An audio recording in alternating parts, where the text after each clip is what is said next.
রহমান রহিম আল্লাহ তাআলার নামে। সূরা আল মোমেনুন। রহমান রহিম আল্লাহ তাআলার নামে। নিঃসন্দেহে সেসব ঈমানদার মানুষরা মুক্তি পেয়ে গেছে, যারা নিজেদের নামাজে একান্ত বিনয় অবনত হয়, যারা অর্থহীন বিষয় থেকে বিমুখ থাকে, যারা রীতিমতো যাকাত প্রদান করে, যারা তাদের যৌন অঙ্গসমূহের হেফাজত করে। তবে নিজেদের স্ত্রী কিংবা নিজেদের অধিকারভুক্ত দাসীদের ওপর এ বিধান প্রযোজ্য নয়। এখানে হেফাজত না করার জন্যে তারা কিছুতেই নিন্দনীয় হবে না। অতঃপর এ বিধিবদ্ধ উপায় ছাড়া যদি কেউ অন্য কোনো পন্থায় যৌন কামনা চরিতার্থ করতে চায়, তাহলে তারা সীমা লঙ্ঘনকারী বলে বিবেচিত হবে। যারা তাদের কাছে রক্ষিত আমানত ও অন্যদের দেয়া প্রতিশ্রুতিসমূহের হেফাজত করে, যারা নিজেদের নামাজসমূহের ব্যাপারে সমাধিক যত্নবান হয়, এই লোকগুলি হচ্ছে মূলত জমিনে আমার যথার্থ উত্তরাধিকারী। জান্নাতুল ফেরদৌসের উত্তরাধিকারও এরা পাবে। তারা সেখানে চিরকাল থাকবে। হে মানুষ, তোমরা সৃষ্টি প্রক্রিয়াটা লক্ষ্য করো। আমি মানুষকে মাটির মূল উপাদান থেকে পয়দা করেছি। অতঃপর তাকে আমি শুক্র কীট হিসেবে একটি সংরক্ষিত জায়গায় সুনির্দিষ্ট সময়ের জন্য রেখে দিয়েছি। এরপর এ শুক্রবিন্দুকে আমি এক ফোঁটা জমাট রক্তে পরিণত করি। অতঃপর এ জমাট রক্তকে মাংসপিণ্ডে পরিণত করি। কিছুদিন পর এ পিণ্ডকে অস্থি পাঁজরে পরিণত করি। তারপর এক সময় এ অস্থি পাঁজরকে গোশতের পোশাক পরিয়ে দিই। অতঃপর বানানোর প্রক্রিয়া শেষ করে আমি তাকে সম্পূর্ণ ভিন্ন এক সৃষ্টি তথা মানুষরূপে পয়দা করি। আল্লাহ তাআলা কত উত্তম সৃষ্টিকর্তা, কত নিপুণ তাঁর সৃষ্টি। একটি সুনির্দিষ্ট সময় দুনিয়ায় কাটিয়ে এরপর আবার তোমরা মৃত হয়ে যাও। তারপর কিয়ামতের দিন তোমরা সবাই পুনরুত্থিত হবে। আমি তোমাদের উপর এ ৭ আসমান বানিয়েছি এবং আমি আমার সৃষ্ট সম্পর্কে মোটেই উদাসীন নই। আমি আসমান থেকে পরিমাণ মতো পানি বর্ষণ করেছি এবং তা প্রয়োজন মতো জমিনে সংরক্ষণ করে রেখেছি। আবার এক সময় তা উড়িয়ে নিয়ে যাবার ব্যাপারেও আমি সম্পূর্ণ ক্ষমতাবান। তারপর জমিনে সংরক্ষিত সেই পানি দিয়ে তোমাদের জন্য খেজুর ও আঙুরের বাগান সৃষ্টি করি। তোমাদের জন্য তাতে প্রচুর ফল পাকড়াও উৎপাদিত হয়, আর তা থেকে তোমরা পর্যাপ্ত পরিমাণ আহারও গ্রহণ করো। আর জমিনে সংরক্ষিত পানি থেকে এক প্রকার গাছ সিনাই পাহাড়ের তেলের উপাদান নিয়ে জন্ম লাভ করে। খাদ্য গ্রহণকারীদের জন্য তা ব্যঞ্জন হিসেবেও ব্যবহৃত হয়। তোমাদের জন্য অবশ্যই চতুষ্পদ জন্তুর মাঝে প্রচুর শিক্ষণীয় বিষয় রয়েছে। তার পেটের ভেতরে যা কিছু আছে তা থেকে আমি তোমাদের দুধ পান করাই। এছাড়াও তোমাদের জন্য তাতে আরও অনেক উপকারিতা রয়েছে। তার গোশত থেকে তোমরা আহারও করো। আবার কিছু আছে তার উপর তোমরা বাহন হিসেবে সওয়ার হও। অবশ্য জলযানেও তোমাদের আরোহণ করানো হয়। অবশ্যই আমি নূহকে তার জাতির কাছে হেদায়েত নিয়ে পাঠিয়েছিলাম। সে তার জাতিকে বলেছিল, হে আমার জাতি, তোমরা ইবাদত করো একমাত্র আল্লাহ তাআলার। তিনি ছাড়া তোমাদের দ্বিতীয় কোনো মাবুদ নেই। তোমরা কি তাকে ভয় করবে না? তখন তার জাতির মোড়লরা, যারা তার আগে থেকেই কুফরি করছিল, একথা শুনে অন্যদের বলল, এ ব্যক্তি তো তোমাদের মতোই একজন মানুষ। আসলে এ ব্যক্তি তোমাদের উপর নেতৃত্ব করতে চায়।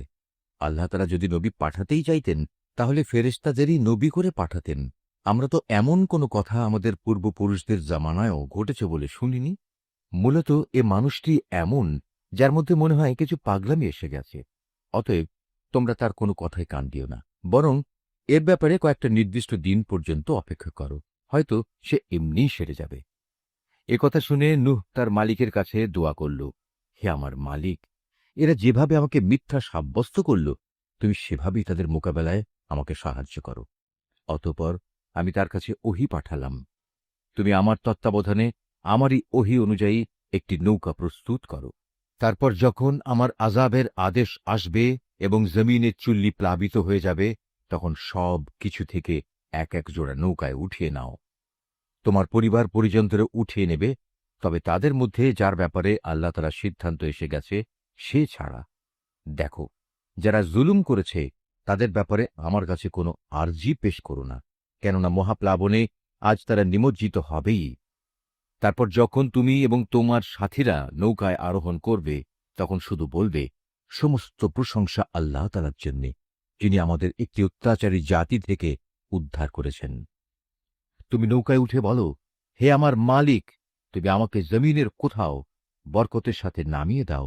একমাত্র তুমিই পারো আমাকে শান্তির সাথে কোথাও নামিয়ে দিতে। নিঃসন্দেহে এ কাহিনীর মধ্যে আমার কুদরতের নিদর্শন রয়েছে। তাছাড়া মানুষদের পরীক্ষা তো আমি সব সময়ই নিয়ে থাকি। এদের পরে আমি আর এক জাতিকে পয়দা করেছিলাম। অতঃপর তাদেরই একজনকে তাদের কাছে নবী করে পাঠিয়েছি, যার দাওয়াত ছিল, হে আমার জাতি, তোমরা এক আল্লাহ তাআলারই ইবাদত করো, তিনি ছাড়া তোমাদের আর কোনো মাবুদ নেই। তোমরা নূহের জাতির ভয়াবহ আযাব দেখেও কি সাবধান হবে না? নবীর কথা শুনে তার জাতির নেতৃস্থানীয় লোকজন, যারা আল্লাহকে অস্বীকার করেছে, মিথ্যা সাব্যস্ত করেছে, পরকালে আল্লাহ তাআলার সাথে সাক্ষাতের বিষয়টিকে, সর্বোপরি যাদের আমি দুনিয়ার জীবনে প্রচুর ভোগ সামগ্রী দিয়ে রেখেছিলাম, তারা অন্য লোকদের বলল, এ ব্যক্তিটি তোমাদের মতো মানুষ ছাড়া অন্য কিছু নয়।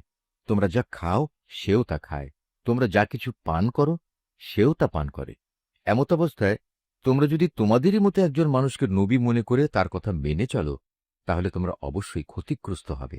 ব্যক্তিটি কি তোমাদের সাথে এই ওয়াদা করেছে যে তোমরা যখন মরে যাবে, যখন তোমরা মাটি ও হাড্ডিতে পরিণত হয়ে যাবে, তখন তোমাদের সবাইকে কবর থেকে আবার উঠিয়ে আনা হবে? আসলে এই যে বিষয়টি, যা দিয়ে তোমাদের সাথে এ ওয়াদা করা হচ্ছে, এটা মানুষের বৈষয়িক বুদ্ধি থেকে অনেক দূরে এবং ধরা ছোঁয়ারও অনেক বাইরে। তারা বলল, কিসের আবার পুনরুত্থান? দুনিয়ার জীবনই তো হচ্ছে আমাদের একমাত্র জীবন। আমরা এখানে মরব, এখানেই বাঁচব। আমাদের কখনোই আবার পুনরুত্থিত করা হবে না। নবুয়তের দাবিদার এ ব্যক্তিটি হচ্ছে এমন এক মানুষ যে এসব কথা দ্বারা আল্লাহর উপর মিথ্যা অপবাদ দিচ্ছে। আমরা তার উপর ঈমান আনব না। এদের মিথ্যাচার দেখে সে নবী আল্লাহ তাআলার কাছে দোয়া চাইল এবং বলল, হে আমার মালিক, তুমি এদের মিথ্যার মোকাবেলায় আমাকে সাহায্য করো। আল্লাহ তাআলা বললেন, হাঁ, তুমি ভেবো না, অচিরেই এরা নিজেদের কর্মকাণ্ডের জন্য অনুতপ্ত হবে। অতঃপর সত্যি সত্যি একদিন আমার এক মহাতাণ্ডব এসে তাদের উপর মরণ আঘাত হানল এবং আমি মুহূর্তের মধ্যে তাদের সবাইকে তরঙ্গতাড়িত আবর্জনার স্তূপ সদৃশ্য বস্তুতে পরিণত করে দিলাম।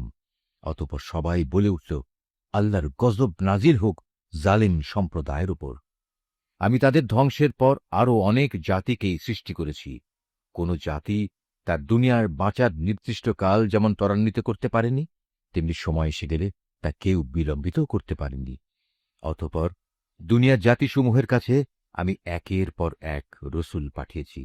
যখনই কোনো জাতির কাছে তার প্রতি পাঠানো আমার রসুল এসেছে, তখনই তাকে তারা মিথ্যাবাদী বলেছে।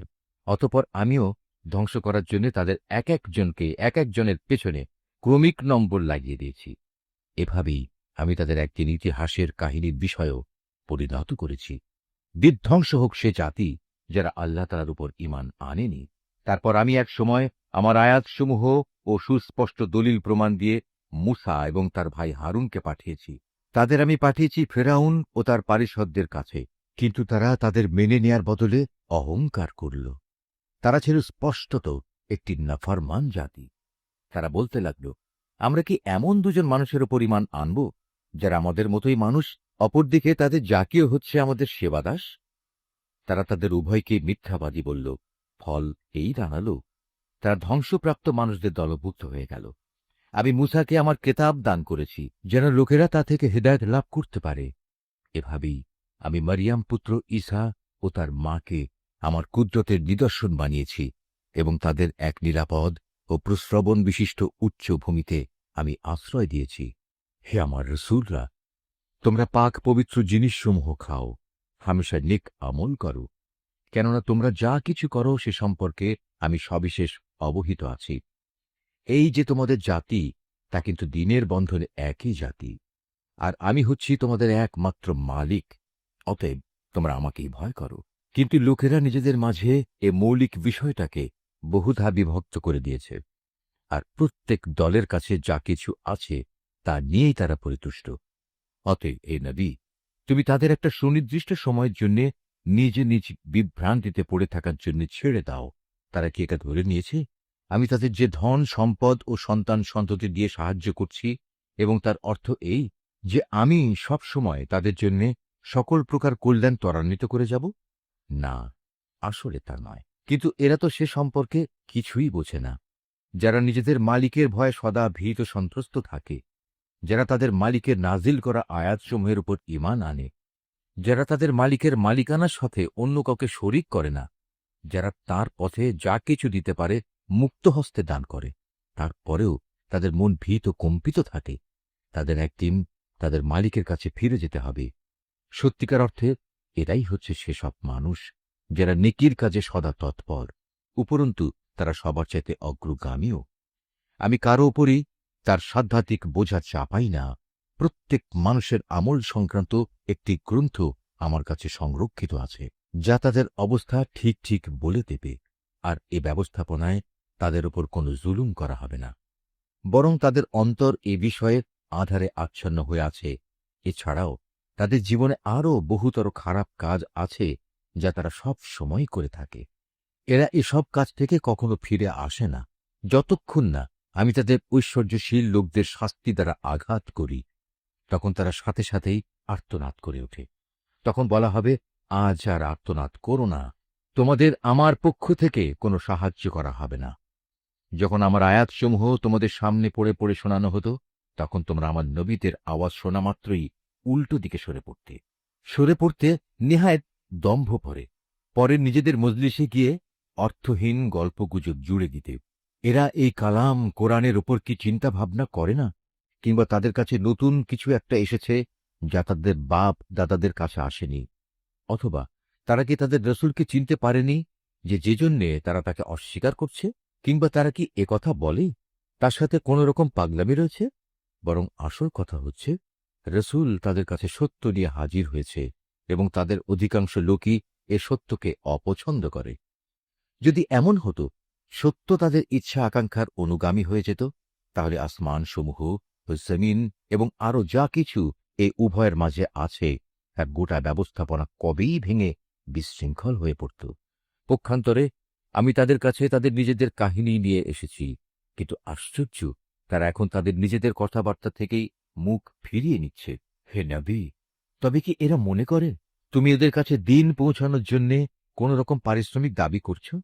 অথচ তোমার মালিকের দেয়া পারিশ্রমিক এদের পার্থিব পারিশ্রমিকের তুলনায় অনেক উৎকৃষ্ট, আর তিনি তো হচ্ছেন সর্বোত্তম রিজিক দাতা। তুমি তো তাদের সঠিক পথের দিকেই আহ্বান করছ। অবশ্য যারা আখেরাতের উপর ঈমান আনে না, তারাই কেবল হেদায়েতের সঠিক পথ থেকে বিচ্যুত হয়ে যাচ্ছে। আজ যদি আমি এদের ওপর দয়া করি এবং যে বিপদ মুসিবত তাদের উপর আপতিত হয়েছে তা যদি দূর করে দেই, তাহলেও এরা নিজেদের নাফরমানিতে শক্তভাবে বিভ্রান্ত হয়ে পড়বে। আমি এদের কঠোর আযাব দ্বারা পাকড়াও করলাম, তারপরও এরা নিজেদের মালিকের প্রতি নত হল না এবং কখনো এরা কাতর প্রার্থনাটুকু পর্যন্ত আমার কাছে পেশ করল না।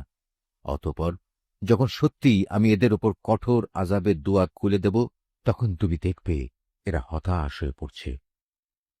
হে মানুষ, তিনি আল্লাহ তাআলা, যিনি তোমাদের শোনার জন্য কান, দেখার জন্য চোখ ও চিন্তা গবেষণা করার জন্য একটি মন দিয়েছেন। কিন্তু তারা এসব দানের শকর খুব অল্পই আদায় করে। তিনি তোমাদের সৃষ্টি করে জমিনে তোমাদের বংশ বিস্তার করে চারিদিকে ছড়িয়ে রেখেছেন।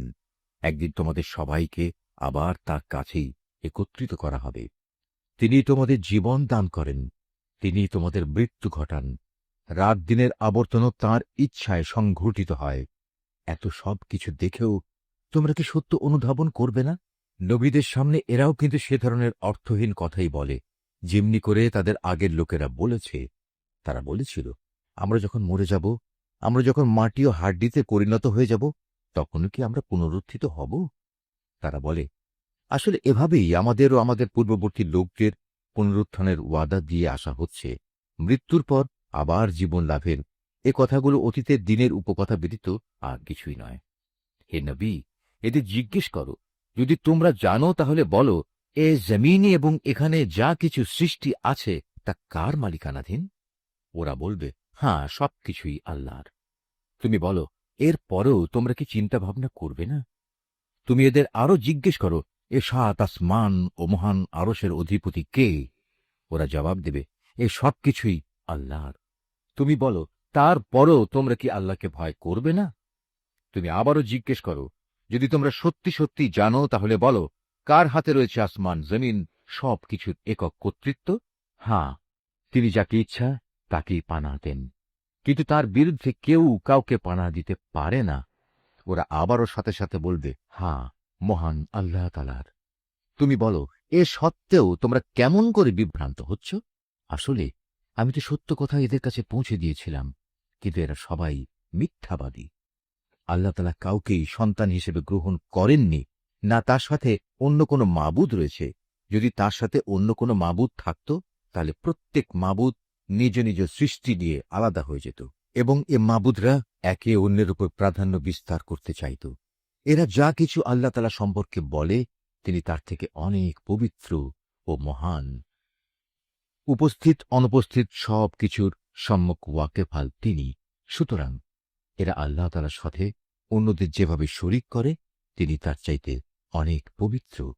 হে নবী, তুমি বলো, হে আমার মালিক, যে আযাবের ওয়াদা এ কাফেরদের সাথে করা হচ্ছে, তা যদি তুমি আমাকে দেখাতেই চাও, তাহলে হে আমার মালিক, তুমি আমাকে জালেম সম্প্রদায়ের মধ্যে শামিল করে এ আযাব প্রত্যক্ষ করায়ও না।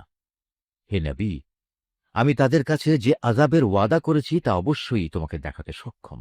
হে নবী, তারা তোমার সাথে কোনো খারাপ ব্যবহার করলে তুমি এমন পন্থায় তা দূর করার চেষ্টা করো, যা হবে নিতান্ত উত্তম পন্থা।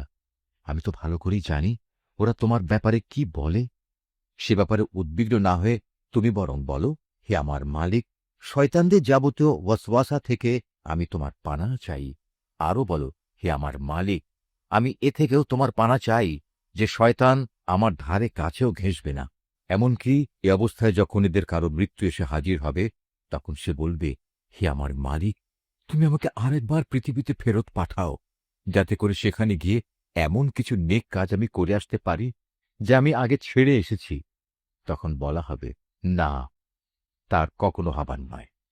মূলত সেটা হচ্ছে এক অসম্ভব কথা, যা সে শুধু বলার জন্যেই বলবে।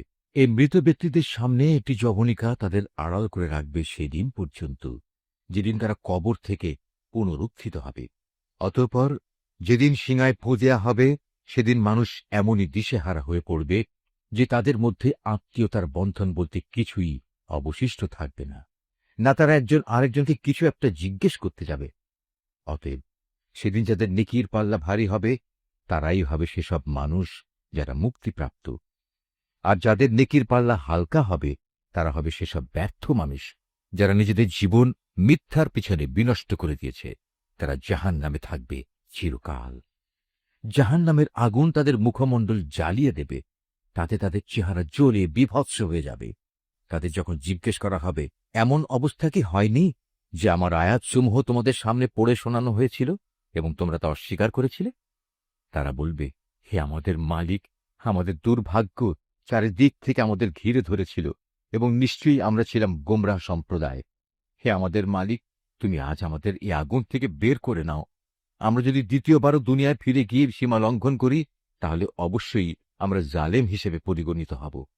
আল্লাহ তাআলা বলবেন, তোমরা অপমানিত হয়ে সেখানে পড়ে থাকো, আজ কোনো কথাই আমাকে বলো না। অবশ্যই আমার বান্দাদের মধ্যে একদল এমনও আছে যারা বলতো, হে আমাদের মালিক, আমরা তোমার উপর ঈমান এনেছি, অতএব তুমি আমাদের দোষ ত্রুটিসমূহ মাফ করে দাও। তুমি আমাদের উপর দয়া করো, তুমি হচ্ছ দয়ালুদের মধ্যে সর্বোৎকৃষ্ট দয়ালু। অতঃপর তোমরা তাদের উপহাসের বস্তু বানিয়ে রেখেছিলে, এমনকি তা তোমাদের আমার স্মরণ পর্যন্ত ভুলিয়ে দিয়েছে। আর তোমরা তো তাদের দিয়ে হাসি তামাশাই করতে। তাদের সে ধৈর্যের কারণেই আজ আমি তাদের এই প্রতিফল দিলাম। মূলত তারাই হচ্ছে সত্যিকার অর্থে সকল মানুষ।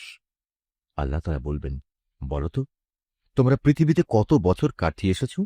তারা বলবে, আমরা সেখানে অবস্থান করেছিলাম একদিন কিংবা একদিনের কিছু অংশ। তুমি না হয় তাদের কাছে জিজ্ঞেস করো যারা হিসাব রেখেছে। আল্লাহ তাআলা বলবেন, আসলে তোমরা পৃথিবীতে খুব সামান্য সময়ই কাটিয়ে এসেছ। কত ভালো হতো যদি তোমরা এই কথাটা ভালো করে জানতে। তোমরা কি সত্যি সত্যি এটা ধরে নিয়েছ আমি তোমাদের এমনিই অনর্থক পয়দা করেছি এবং তোমাদের কখনোই আমার কাছে ফিরে আসতে হবে না? না, তা কখনো নয়।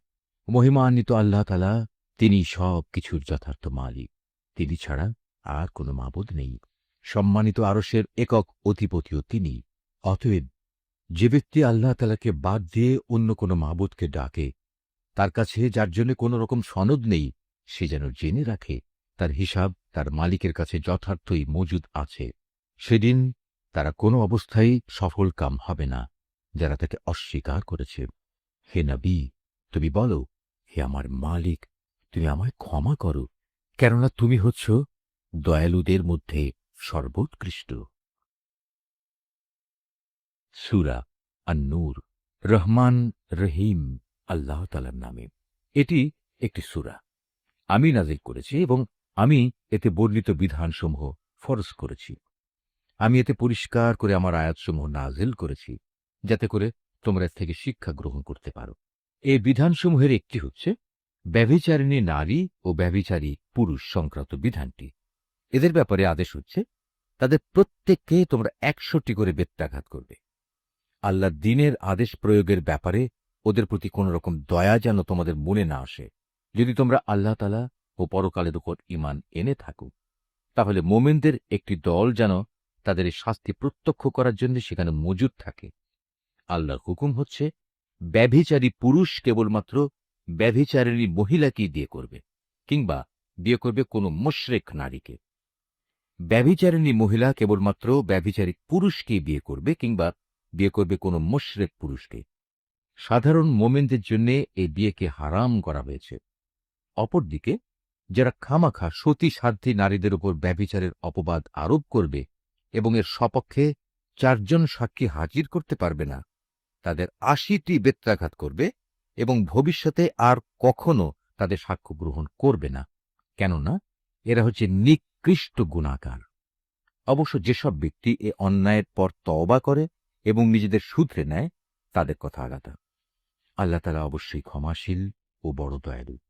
আর যারা নিজেদের স্ত্রীদের উপর ব্যভিচারের অপবাদ আরোপ করে, অথচ নিজেরা ছাড়া তাদের কাছে অপবাদের পক্ষে অন্য কোনো সাক্ষ্য মজুদ থাকে না, তবে এটাই তাদের সাক্ষ্য যে তারা আল্লাহর নামে ৪ বার শপথ করে বলবে, অবশ্যই এ অভিযোগের ব্যাপারে সে সত্যবাদী। এরপর ৫ম বার শপথ করার সময় বলবে, মিথ্যাবাদীর ওপর যেন আল্লাহ তাআলার গজব নাজিল হয়। কোন স্ত্রীর ওপর থেকেও এভাবে আনিত অভিযোগের শাস্তি রহিত করা হবে, যদি সেও ৪ বার আল্লাহর নামে কসম করে বলে এ পুরুষ ব্যক্তিটি হচ্ছে আসলেই মিথ্যাবাদী। অতঃপর সেও ৫ম বার শপথ করার সময় বলবে, সে অভিযোগকারী ব্যক্তিটি সত্যবাদী হলে তার অভিযুক্তের ওপরও আল্লাহর অভিশাপ নেমে আসুক। হে মোমেনরা, যদি তোমাদের উপর আল্লাহ তাআলার অনুগ্রহ ও তাঁর দয়া না থাকত, তাহলে তোমরা এসব নীতিমালা থেকে মাহরুম থেকে যেতে। অবশ্যই আল্লাহ তাআলা হচ্ছেন মহান তওবা গ্রহণকারী এবং প্রবল প্রজ্ঞাময়। যারা এই নবী পরিবার সম্পর্কে মিথ্যা অপবাদ নিয়ে এসেছে, তারা তো ছিল তোমাদের একটি ক্ষুদ্র দল। এ বিষয়টি তোমরা তোমাদের জন্য খারাপ ভেবো না, বরং তা হবে তোমাদের জন্য একান্ত কল্যাণকর। এদের মধ্যে প্রতিটি ব্যক্তি যে যতটুকু গুনাহ করেছে, সে ততটুকুই তার ফল পাবে। আর তাদের মধ্যে যে সবচেয়ে বেশি এ কাজে অংশগ্রহণ করেছে, তার জন্য আযাবও বেশি রয়েছে। যদি এই মিথ্যা ঘটনাটি শোনার পর মোমেন পুরুষ ও মোমেন নারীরা নিজেদের ব্যাপারে একটা ভালো ধারণা পোষণ করত, কত ভালো হতো যদি তারা একথা বলতো, এটা হচ্ছে এক নির্জল অপবাদ মাত্র। যারা অপবাদ রটালো, তারাই বা কেন এ ব্যাপারে ৪ জন সাক্ষী হাজির করল না? যেহেতু তারা প্রয়োজনে ৪ জন সাক্ষী হাজির করতে পারেনি, তাই আল্লাহ তাআলার আইনের কাছে তারাই হচ্ছে মিথ্যাবাদী। হে মোমেনরা, যদি দুনিয়া ও আখিরাতে তোমাদের উপর আল্লাহ তাআলার দয়া ও অনুগ্রহ না থাকত, তাহলে একজন নবীপত্নীর যে বিষয়টি তোমরা চর্চা করছিলে, তার জন্য একটি বড় ধরনের আযাব এসে তোমাদের স্পর্শ করত। তোমরা এই মিথ্যাকে নিজেদের মুখে মুখে প্রচার করছিলে, নিজেদের মুখ দিয়ে এমন সব কথা বলে যাচ্ছিলে যে ব্যাপারে তোমাদের কোনো কিছু জানা ছিল না। তোমরা একে একটি তুচ্ছ বিষয় মনে করছিলে, কিন্তু তা ছিল আল্লাহ তাআলার কাছে একটি গুরুতর বিষয়। তোমরা যখন ব্যাপারটা শুনলে, তখন সাথে সাথে কেন বললে না, আমাদের এটা মোটেই সাজে না যে আমরা এই ব্যাপারে কোনো কথা বলবো। আল্লাহ তাআলা অনেক পবিত্র, অনেক মহান। সত্যি এ ছিল এক গুরুতর অপবাদ। আল্লাহ তাআলা তোমাদের উপদেশ দিচ্ছেন, তোমরা যদি সত্যি মোমেন হও, তাহলে কখনো এরূপ আচরণের পুনরাবৃত্তি করো না। আল্লাহ তাআলা তার আয়াতসমূহ স্পষ্ট করে তোমাদের সামনে বিবৃত করেন এবং আল্লাহ তাআলা সব কিছু জানেন, তিনি বিজ্ঞ কুশলী। যারা মোমেনদের মাঝে মিছে অপবাদ রটনা করে, অশ্লীলতার প্রসার কামনা করে, তাদের জন্য রয়েছে দুনিয়া ও আখেরাতে মর্মন্তুদ শাস্তি। আল্লাহ তাআলা সব কিছু জানেন, তোমরা কিছুই জানো না। হে মোমেনরা, যদি তোমাদের উপর আল্লাহ তাআলার দয়া ও অনুগ্রহ না থাকত, তাহলে একটা বড় ধরনের বিপর্যয় ঘটে যেত। অবশ্যই আল্লাহ তাআলা বড়ই দয়ালু ও স্নেহপ্রবণ। হে মানুষ, তোমরা যারা ঈমান এনেছ, তারা কখনো শয়তানের পদাঙ্ক অনুসরণ করো না। তোমাদের মধ্যে যে কেউই শয়তানের পদাঙ্ক অনুসরণ করে, সে যেন জেনে রাখে সে অভিশপ্ত শয়তান, তো তাকে অশ্লীলতা ও মন্দ কাজেরই আদেশ দেবে। যদি তোমাদের ওপর আল্লাহ তাআলার দয়া ও অনুগ্রহ না থাকত, তাহলে তোমাদের মধ্যে কেউই কখনো পাক পবিত্র হতে পারত না। কিন্তু আল্লাহ তাআলা যাকে চান তাকে পবিত্র করেন, এবং আল্লাহ তাআলা সব কিছু শোনেন, তিনি সব কিছু জানেন। তোমাদের মধ্যে যারা দিনী মর্যাদা ও পার্থিব ঐশ্বর্যের অধিকারী, তারা যেন কখনো এ মর্মে শপথ না করে যে তারা তাদের গরিব আত্মীয় স্বজন, অভাবগ্রস্ত এবং যারা আল্লাহ তাআলার রাস্তায় হিজরত করেছে তাদের কোনো রকম সাহায্য করবে না। বরং তাদের উচিত তারা যেন তাদের ক্ষমা করে দেয় এবং তাদের দোষ ত্রুটি উপেক্ষা করে। তোমরা কি এটা চাও না আল্লাহ তাআলা তোমাদের গুনাহ মাফ করে দিন? আল্লাহ তাআলা ক্ষমাশীল ও পরম দয়ালু। যারা সতীসাধ্যী নারীদের প্রতি ব্যভিচারের অপবাদ আরোপ করে, যারা এ অপবাদের ব্যাপারে কোনো খবরই রাখে না, সর্বোপরি যারা ঈমানদার, তাদের প্রতি অপবাদ আরোপকারী এসব মানুষদের জন্য দুনিয়া ও আখিরাতের উভয় স্থানেই অভিশাপ দেয়া হয়েছে। উপরন্তু তাদের জন্য রয়েছে কঠোর আযাব। সেদিন তাদের কৃতকর্ম সম্বন্ধে স্বয়ং তাদের জিহ্বাসমূহ, তাদের হাতগুলো ও তাদের পাগুলো তাদের বিরুদ্ধে সাক্ষ্য দেবে। সেদিন আল্লাহ তাআলা তাদের যথার্থ প্রাপ্য পুরোপুরি আদায় করে দেবেন, এবং তারা জেনে নেবে আল্লাহ তাআলাই হচ্ছেন সুস্পষ্ট সত্য। জেনে রেখো, নষ্ট নারীরা হচ্ছে নষ্ট পুরুষদের জন্যে, নষ্ট পুরুষরা হচ্ছে নষ্ট নারীদের জন্যে, আবার ভালো নারীরা হচ্ছে ভালো পুরুষদের জন্যে, ভালো পুরুষরা হচ্ছে ভালো নারীদের জন্যে। মুনাফিক লোকেরা এ ভালো মানুষগুলো সম্পর্কে যা কিছু বলে, তারা তা থেকে পাক পবিত্র। আখিরাতে এদের জন্য রয়েছে ক্ষমা ও সম্মানজনক রিজক। হে ঈমানদার ব্যক্তিরা, তোমরা নিজেদের ঘর ছাড়া অন্য কারো ঘরে সে ঘরের লোকদের অনুমতি না নিয়ে ও তাদের প্রতি সালাম না করে কখনো প্রবেশ করো না। নৈতিকতা ও শালীনতার দিক থেকে এটা তোমাদের জন্য উত্তম পন্থা। আল্লাহ তাআলা তোমাদের এসব বলে দিচ্ছেন যাতে করে তোমরা কথাগুলো মনে রাখতে পারো। ঘরের দরজায় গিয়ে যদি তোমরা কাউকে সেখানে না পাও, তাহলে সেখানে প্রবেশ করো না যতক্ষণ না তোমাদের ঘরে ঢোকার অনুমতি দেয়া হবে। যদি কোনো অসুবিধার কথা জানিয়ে তোমাদের বলা হয় তোমরা ফিরে যাও, তাহলে এমতাবস্থায় তোমরা অবশ্যই বিনা দ্বিধায় ফিরে যাবে। এটা তোমাদের জন্য সব দিক থেকেই উত্তম। তোমরা যখন যা কিছু করো, আল্লাহ তাআলা সে সম্পর্কে সবিশেষ অবহিত থাকেন। তবে যেসব ঘরে কেউ বসবাস করে না, যেখানে তোমাদের কোনো মাল তামানা রয়েছে, তেমন কোনো ঘরে প্রবেশে তোমাদের কোনো পাপ নেই। কেননা আল্লাহ তাআলা জানেন যা কিছু তোমরা প্রকাশ করো, আবার যা কিছু তোমরা গোপন করো তাও তিনি জানেন। হে নবী, তুমি মোমেন পুরুষদের বলো তারা যেন তাদের দৃষ্টি নিম্নগামী ও সংযত করে রাখে এবং তাদের লজ্জাস্থানসমূহকে হেফাজত করে। এটাই হচ্ছে তাদের জন্য উত্তম পন্থা। কেননা তারা নিজেদের চোখ ও লজ্জাস্থান দিয়ে যা করে, আল্লাহ তাআলা সে সম্পর্কে পূর্ণাঙ্গভাবে অবহিত রয়েছেন। হে নবী, একইভাবে তুমি মোমেন নারীদেরও বলো তারা যেন তাদের দৃষ্টি নিম্নগামী করে রাখে এবং নিজেদের লজ্জাস্থানসমূহের হেফাজত করে। তারা যেন তাদের সৌন্দর্য প্রদর্শন করে না বেড়ায়, তবে তার শরীরের যে অংশ এমনিই খোলা থাকে সেসব অংশের কথা আলাদা। তারা যেন তাদের বক্ষদেশ মাথার কাপড় দ্বারা আবৃত করে রাখে। তারা যেন তাদের স্বামী, তাদের পিতা, তাদের শ্বশুর, তাদের ছেলে, তাদের স্বামীর আগের ঘরের ছেলে, তাদের ভাই, তাদের ভাইয়ের ছেলে, তাদের বোনের ছেলে, তাদের সচরাচর মেলামেশার মহিলা, নিজেদের অধিকারভুক্ত সেবিকা দাসী, নিজেদের অধীনস্থ এমন পুরুষ যাদের মহিলাদের কাছ থেকে কোনো কিছুই কামনা করার নেই, কিংবা এমন শিশু যারা এখনো মহিলাদের গোপন অঙ্গ সম্পর্কে কিছুই জানে না, এসব মানুষ ছাড়া তারা যেন অন্য কারো সামনে নিজেদের সৌন্দর্য প্রকাশ না করে। চলার সময় জমিনের ওপর তারা যেন এমনভাবে নিজেদের পা না রাখে যে সৌন্দর্য তারা গোপন করে রেখেছিল তা পায়ের আওয়াজে লোকদের কাছে জানাজানি হয়ে যায়। হে ঈমানদার ব্যক্তিরা, ত্রুটি বিচ্যুতির জন্যে তোমরা সবাই আল্লাহর দরবারে তওবা করো। আশা করা যায় তোমরা নাজাত পেয়ে যাবে। তোমাদের মধ্যে যাদের স্ত্রী নেই, তোমরা তাদের বিয়ের ব্যবস্থা করো। একইভাবে তোমাদের দাস দাসীদের মধ্যে যারা ভালো মানুষ, তাদেরও বিয়ে শাদীর ব্যবস্থা করো। যদি তারা অভাবী ও দুশ্চিন্তাগ্রস্ত হয়, তাহলে আল্লাহ তাআলা অচিরেই তাঁর অনুগ্রহ দিয়ে তাদের অভাব মুক্ত করে দেবেন। আল্লাহ তাআলা প্রাচুর্যময় ও সর্বজ্ঞ। যাদের বিয়ে করে ব্যয়ভার বহন করার সামর্থ্য নেই, আল্লাহ তাআলা তাদের নিজ অনুগ্রহে অভাব মুক্ত না করা পর্যন্ত তারা যেন সংযম অবলম্বন করে। তোমাদের অধিকারভুক্ত দাস দাসীদের ভেতর যারা মুক্তির কোনো অগ্রিম লিখিত চুক্তি লিখিয়ে নিতে চায়, তোমরা তাদের তা লিখে দাও। যদি তোমরা তাদের এ চুক্তির মধ্যে কোনো ভালো সম্ভাবনা বুঝতে পারো, তাহলে আল্লাহ তাআলা তোমাদের যে সম্পদ দান করেছেন তা থেকে তাদের মুক্তির সময় মুক্ত হস্তে দান করবে। তোমাদের অধীনস্থ দাসীদের যারা সতীসাধ্যী থাকতে চায়, নিছক পার্থিব ধন সম্পদের আশায় কখনো তাদের ব্যভিচারের জন্য বাধ্য করো না। যদি তোমাদের কেউ তাদের এ ব্যাপারে বাধ্য করে, তাহলে তারা যেন আল্লাহ তাআলার কাছে ক্ষমা প্রার্থনা করে, কারণ তাদের এ বাধ্য করার পরেও তওবাকারীদের প্রতি আল্লাহ তাআলা হামেশাই ক্ষমাশীল ও পরম দয়ালু।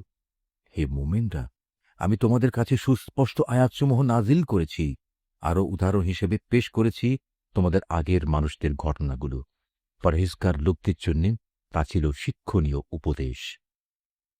আল্লাহ তাআলাই হচ্ছেন আসমানসমূহ ও জমিনের নূর। তাঁর এ নূরের উদাহরণ হচ্ছে তা যেমন একটি তাকের মতো, তাতে একটি প্রদীপ রাখা আছে। প্রদীপটি আবার স্থাপন করা হয়েছে স্বচ্ছ একটি কাঁচের আবরণের ভেতর। কাঁচের আবরণটি হচ্ছে উজ্জ্বল একটি তারার মতো। তা প্রজ্বলিত করা হয় পবিত্র জৈতুন গাছ মিশ্রিত তেল দ্বারা, যা শুধু পূর্ব দিকে সূর্যের আলো থেকেই আলোকপ্রাপ্ত নয়, পশ্চিম দিকে সূর্যের আলোকপ্রাপ্তও নয়, বরং এটি সব সময়ই প্রজ্বলিত থাকে।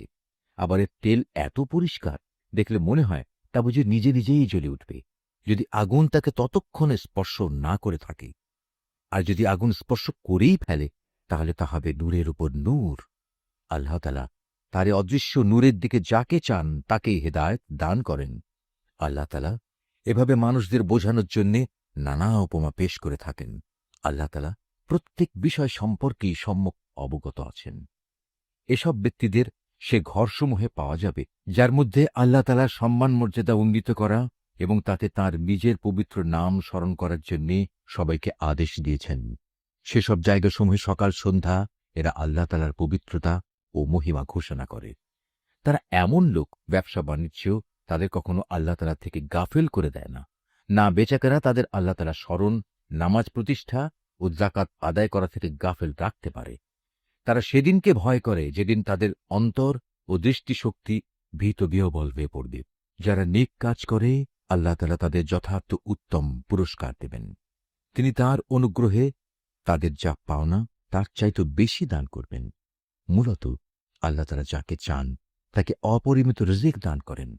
অপরদিকে যারা আল্লাহ তাআলাকে অস্বীকার করে, তাদের দৈনন্দিন কার্যকলাপ হচ্ছে একটি প্রতারণার মতো, যেমন মরুভূমিতে মরীচিকা। পিপাসার্ত মানুষ দূরে থেকে তাকে পানি বলে মনে করল, পরে যখন সে তার কাছে এলো, তখন সেখানে পানির মতো কিছুই এসে পেল না।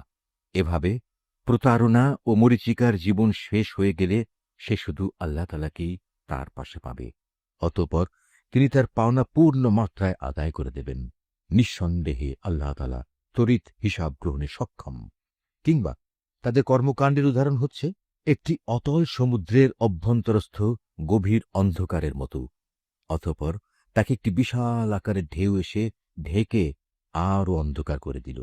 তার উপর আরও একটি ঢেউ এলো, তার উপর ছেয়ে গেল কিছু ঘন কালো মেঘ। এক অন্ধকারের উপর এলো আর এক অন্ধকার। যদি কেউ এ অবস্থায় তার হাত বের করে, আধারের কারণে তার তা দেখার কোনো সম্ভাবনা থাকবে না। বস্তুত আল্লাহ তাআলা যার জন্য কোনো আলো বানাননি, তার জন্য তো কোথাও থেকে আলোর সম্ভাবনা থাকবে না। হে মানুষ, তুমি কি চিন্তা ভাবনা করে দেখনি, যত সৃষ্টি আসমান সমূহ পৃথিবীতে আছে, তারা সবাই আল্লাহর পবিত্রতা ও মহিমা ঘোষণা করে। আর পাখিকুল যারা পাখা বিস্তার করে আকাশে উড়ে চলেছে, তারাও এ কাজ করে চলেছে। এরা সবাই নিজ নিজ নামাজ ও নিজ নিজ তসবিহ পাঠ পদ্ধতি জেনে নিয়েছে। এরা যে যা করছে আল্লাহ তাআলা তা সম্যক অবগত রয়েছেন। মূলত আসমান সমূহ ও জমিনের যাবতীয় সার্বভৌমত্ব একমাত্র আল্লাহরই জন্যে। সব কিছুকে তার কাছেই ফিরে যেতে হবে। তুমি কি এও দেখো না, আল্লাহ তালাই এ মেঘমালা সঞ্চালিত করেন, অতঃপর তিনি তাকে তার টুকরোগুলোর সাথে জুড়ে দেন, তারপর তাকে স্তরে স্তরে সাজিয়ে রাখেন, পুঞ্জীভূত করেন। অতঃপর একসময় তুমি মেঘের ভেতর থেকে বৃষ্টির ফোঁটাসমূহ বেরিয়ে আসতে দেখবে। আরও দেখবে আসমানের শিলাস্তর থেকে তিনি শিলা বর্ষণ করেন এবং যার উপর চান তার ওপরই তা বর্ষণ করেন। আবার যাকে চান তাকে তিনি তার আঘাত থেকে অব্যাহতিও দেন। মেঘের বিদ্যুৎ ঝলক চোখে ধাঁধা লাগিয়ে দেয়, মনে হয় তা বুঝি দৃষ্টিশক্তিকে এক্ষুনি নিষ্প্রভ করে দিয়ে যাবে। আল্লাহ তালাই রাত ও দিনের পরিবর্তন ঘটান। অবশ্যই অন্তর্দৃষ্টি সম্পন্ন মানুষদের জন্য এর মাঝে আল্লাহ তালার কুদরতের অনেক শিক্ষা রয়েছে। আল্লাহ তালা বিচরণশীল প্রতিটি জীবকেই পানি থেকে পয়দা করেছেন, অতঃপর তাদের মধ্যে কিছু চলে তার বুকের উপর ভর দিয়ে, কিছু চলে দু পায়ের উপর, আবার কিছু চলে 4 পায়ের উপর ভর করে। আল্লাহ তালা যখন যা চান তখন তাই পয়দা করেন। অবশ্যই তিনি সব কিছুর উপর ক্ষমতাবান। আমি অবশ্যই হিদায়েতের জন্য সুস্পষ্ট আয়াতসমূহ নাজিল করেছি, আর এর মাধ্যমে আল্লাহ তাআলা যাকে চান তাকে সহজ সরল পথে পরিচালিত করেন। যারা মুনাফিক তারা বলে, আমরা আল্লাহ তাআলা ও রাসূলের উপর ঈমান এনেছি এবং আমরা তার আনুগত্য করি। একটু পরেই তাদের একটি দল আল্লাহ তাআলা ও তার রাসূলের আদেশ থেকে মুখ ফিরিয়ে নেয়। বস্তুত ওরা আসলেই মোমেন নয়। যখন সত্যি সত্যি ওদের আল্লাহ তাআলা ও তার রাসূলের দিকে আহ্বান করা হয়, যাতে করে আল্লাহ রসুলের পক্ষ থেকে তাদের পারস্পরিক বিরোধের মীমাংসা করা যায়, তখন তাদের একটি দল পাশ কেটে সরে পড়ে। যদি এ বিচার ফয়সালা তাদের সপক্ষে যায়, তাহলে তারা একান্ত বিনীতভাবে তার কাছে ছুটে আসে। এদের অন্তরে কি কুফরে কোনো ব্যাধি আছে, না এরা রসুলের নবুতের ব্যাপারে সন্দেহ পোষণ করে, অথবা এরা কি ভয় করে আল্লাহ তাআলা ও তার রসুল ওদের প্রতি কোন রকম অবিচার করবেন? আসলে তা নয়, বরং তারা নিজেরাই হচ্ছে জালেম। অপরদিকে ঈমানদার লোকদের যখন তাদের পারস্পরিক বিচার ফয়সালার জন্যে আল্লাহ তাআলা ও তার রসুলের দিকে আহ্বান জানানো হয়, তখন খুশি মনেই তারা বলে, হ্যাঁ, আমরা আল্লাহ তাআলা ও তার রসুলের আদেশ শুনলাম এবং তা যথাযথ মেনেও নিলাম।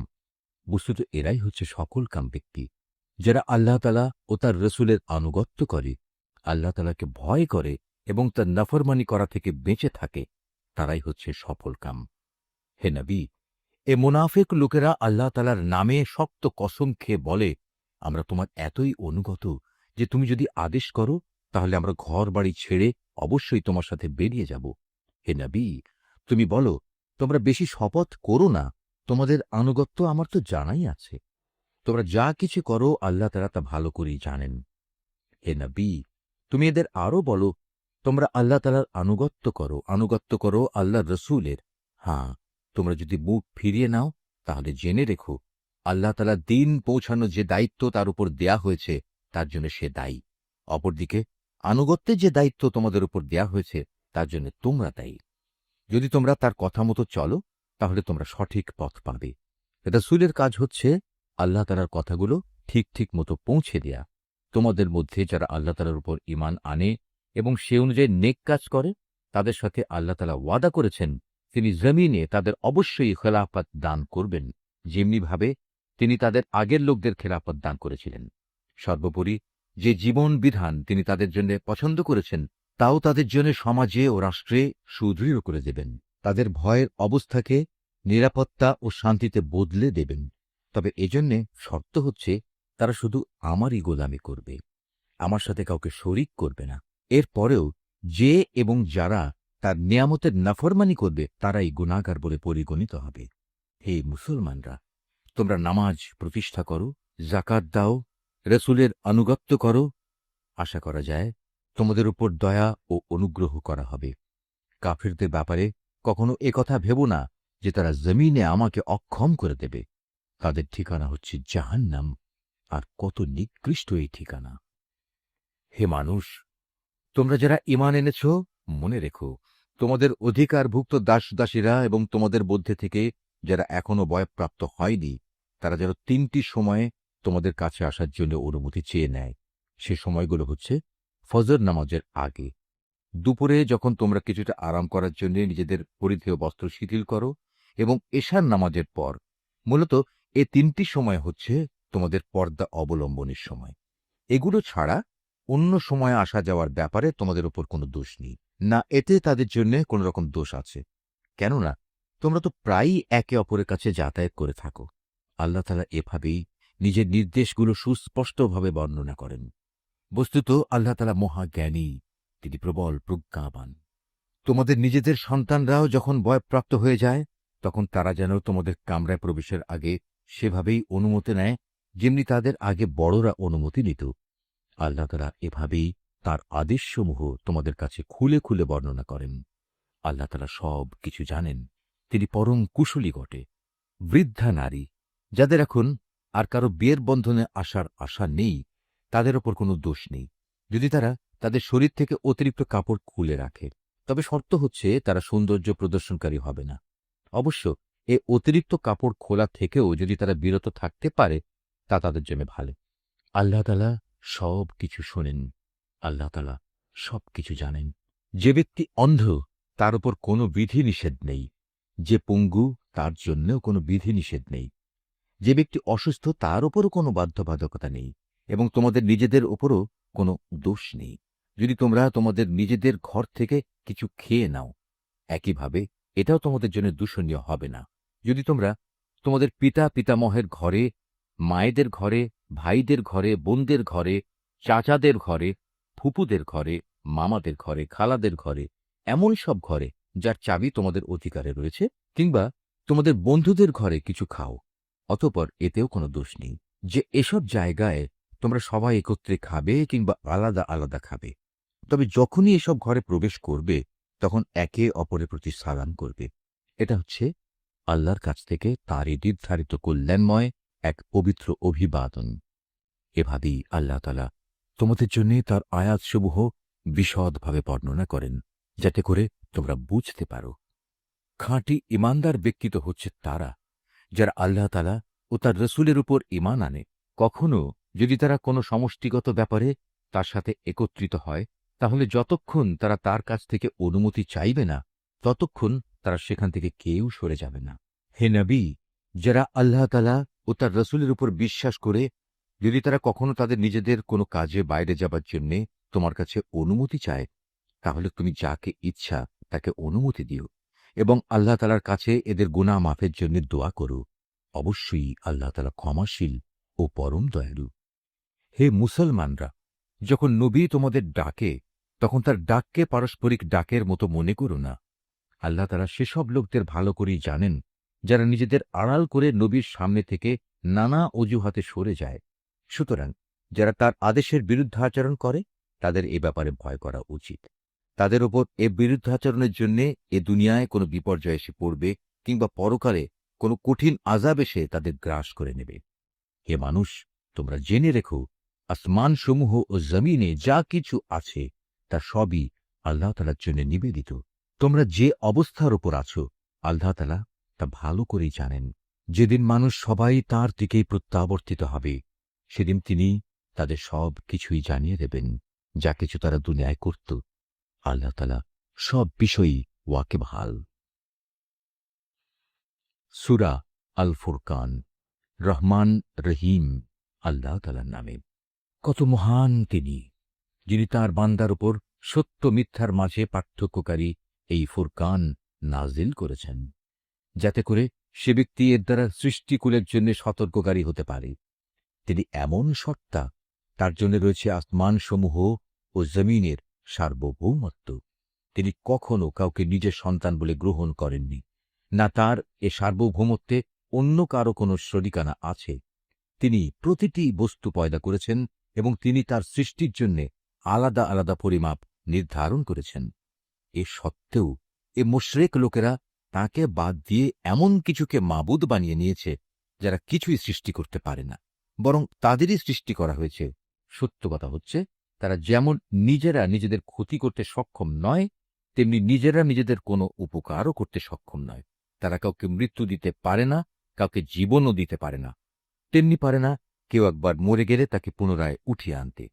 যারা আল্লাহ তাআলাকে অবিশ্বাস করে, তারা এই কোরআন সম্পর্কে বলে, এ তো মিথ্যা ছাড়া কিছুই নয়, যা এ ব্যক্তি নিজে থেকে বানিয়ে নিয়েছে এবং অন্য জাতির লোকেরা তাকে এই ব্যাপারে সাহায্য করেছে। মূলত এসব কথা বলে এরা এক জঘন্য জুলুম ও নির্জলা মিথ্যা নিয়ে হাজির হয়েছে। তারা বলে, এ কোরআন হচ্ছে সেকালের উপকথা, যা এ ব্যক্তি লিখিয়ে নিয়েছে এবং সকাল সন্ধ্যায় তার সামনে এগুলো পড়া হয়। হে নবী, তুমি এদের বলো, এ কোরআন তিনিই নাজিল করেছেন, যিনি আকাশসমূহ ও জমিনের সমুদয় রহস্য জানেন। তিনি অত্যন্ত ক্ষমাশীল ও পরম দয়ালু। ওরা বলে, এ আবার কেমন ধরনের রসুল, যে আমাদের মতো করে খাবার খায় এবং আমাদের মতোই হাটে বাজারে চলাফেরা করে? কেন তার কাছে কোনো ফেরেশতা নাজিল করা হলো না, যে তার সাথে আযাবের সতর্ককারী হয়ে থাকত? কিংবা গায়েব থেকে তার কাছে কোনো ধনভাণ্ডার এসে পড়ল না কেন? অথবা কমপক্ষে তার কাছে একটি বাগানই না হয় থাকত, যা থেকে সে খাবার সংগ্রহ করে খেত? এর জালেম লোকেরা মুসলমানদের আরও বলে, তোমরা তো আসলে একজন জাদুগ্রস্ত ব্যক্তিরই অনুসরণ করছো। হে নবী, চেয়ে দেখো ওরা তোমার সম্পর্কে কি ধরনের কথা বানাচ্ছে। এরা আসলে গোমরা হয়ে গেছে, কখনো তারা আর সঠিক পথ পাবে না। হে নবী, তুমি এদের বলো, আল্লাহ তাআলা এমন এক মহান সত্তা, যিনি ইচ্ছা করলে তোমাদের একটি বাগান কেন, তার চাইতে উৎকৃষ্ট বাগানসমূহ দান করতে পারেন, যার নিম্নদেশে অমীয় ঝর্ণাধারা প্রবাহিত হবে। এছাড়াও তিনি তোমাদের দিতে পারেন সুরম্য প্রাসাদসমূহ। এরা কেয়ামতের দিনকে অস্বীকার করে, আর যারাই কেয়ামত অস্বীকার করে তাদের জন্যে আমি জাহান্নামে জ্বলন্ত আগুন প্রস্তুত করে রেখেছি। তারা যখন দূর থেকে তাদের মতো অন্যান্য জাহান্নামীদের দেখবে, তখন তারা স্পষ্টত তার গর্জন ও চিৎকার শুনতে পাবে। অতঃপর যখন তাদের হস্তপদ শৃঙ্খলিত অবস্থায় জাহান্নামের কোনো সংকীর্ণ স্থানে ফেলে দেয়া হবে, তখন সেখানে তারা শুধু মৃত্যুর ধ্বংসকেই ডাকতে থাকবে। তাদের তখন বলা হবে, আজ তোমরা ধ্বংস হওয়াকে একবারই শুধু দেখো না, বরং বহুবার ধ্বংসকে ডাকো। কোনো কিছুই আজ তোমাদের কাজে আসবে না। হে নবী, এদের তুমি বলো, এটা জাহান্নামের কঠোর আযাব শ্রেয়, না সেই স্থায়ী জান্নাত যার ওয়াদা পরহেজগার লোকদের আগেই দিয়ে রাখা হয়েছে? এই জান্নাত হচ্ছে তাদের যথাযথ পুরস্কার ও চূড়ান্ত প্রত্যাবর্তনের স্থান। সেখানে তারা যা কিছু পেতে চাইবে তাই তাদের জন্য মজুদ থাকবে, তাও আবার থাকবে স্থায়ীভাবে। এ প্রতিশ্রুতি পালন তোমার মালিকের দায়িত্ব, যেদিন তিনি এ মুশরিক ব্যক্তিদের এবং তাদের মাবুদদের, যাদের এরা আল্লাহর বদলে ইবাদত করত, সবাইকে একত্রিত করবেন। অতঃপর তিনি সে মাবুদদের জিজ্ঞেস করবেন, তোমরাই কি আমার এ বান্দাদের গোমরা করেছ, না তারা নিজেরাই বিচ্যুত হয়ে গেছে? ওরা জবাবে বলবে, হে আল্লাহ তাআলা, তুমি পবিত্র, তুমি মহান। আমরা তো ছিলাম তোমারই বান্দা। তোমার বদলে অন্যকে অভিভাবক রূপে গ্রহণ করা আমাদের শোভনীয় ছিল না। তুমি তো এদের এবং এদের পিতৃপুরুষদের যথেষ্ট ভোগের সামগ্রী দিয়েছিলে। এগুলো পেয়ে তারা এমনকি তোমার কথাই ভুলে বসেছে, এবং এভাবেই তারা একটি ধ্বংসপ্রাপ্ত জাতিতে পরিণত হয়ে গেছে। আল্লাহ তাআলা বলবেন, তোমাদের এ মাবুদরা তো তোমাদের কথা মিথ্যা প্রতিপন্ন করল। অতএব এখন তোমরা আর আমার আযাব সরাতে পারবে না, না তোমরা আজ কারো সাহায্য পাবে।